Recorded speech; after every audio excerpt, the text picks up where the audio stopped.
Mallory Stein and James Harper never should have crossed paths. But when they did, it set off a chain of events that would end in a chilling double. Murder, a hidden grave, and a single Snapchat story that cracked the entire case wide open. It started like any other quiet Thursday evening in the small town of Chestnut Hill, Pennsylvania. The streets were still damp from a morning rain, and neighbors were settling into their routines, some walking dogs, others preparing dinner. But by morning, the town would be rocked by a gruesome discovery, a double homicide that defied explanation. Just before 9 p.m., a jogger on his usual route through Pinecrest Park spotted something odd near a bench by the creek.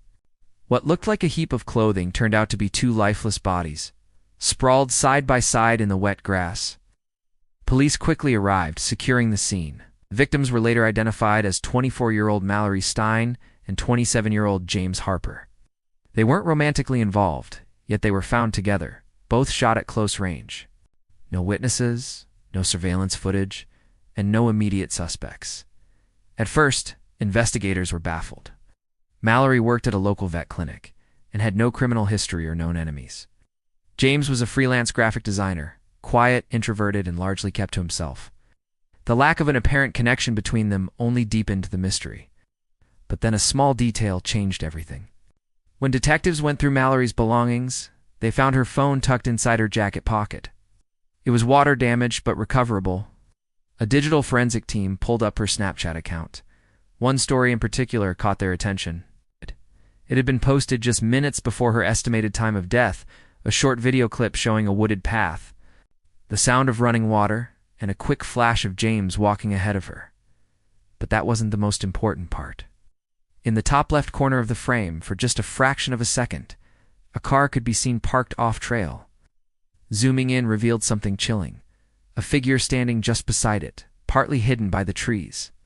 The image was blurry, but it was enough to spark a theory. Police canvassed the park and surrounding areas for any sign of that car. Days passed, tips poured in, mostly dead ends. Then one caller mentioned something strange: a man who had been living out of his car near the park for weeks, suddenly vanishing the day after the murders. The car, a dented silver Honda Civic, was eventually located in a junkyard, sold for scrap just 2 days after the killings. Investigators traced it back to a man named Carl Devane, a former construction worker with a troubled past. He had a string of arrests years ago, mostly for trespassing and petty theft, but nothing violent. He hadn't used his bank card since the murders and left no traceable phone activity. Still, there wasn't enough evidence to charge him. That's when detectives went back to the Snapchat video. A forensic imaging expert stabilized the frame and enhanced the lighting. What they discovered was astonishing. The reflection on the car's windshield showed the faint outline of a second person, someone inside the vehicle, watching. That meant the killer might not have been Carl at all, but someone else entirely. Digging into Carl's background, detectives found a disturbing connection. He had once been roommates with James Harper in a halfway house. They had a falling out, allegedly over a stolen laptop, and hadn't spoken in nearly a year. The possibility of revenge began to surface, but why kill Mallory too? Then came the twist no one expected. An old email account of James S. revealed that he had been investigating something on his own, a kind of amateur detective project. He was digging into the mysterious disappearance of a local woman, Alyssa Kerr, who vanished in 2019. The last place she was seen alive? Pinecrest Park. Mallory, it turned out, was Alyssa's cousin.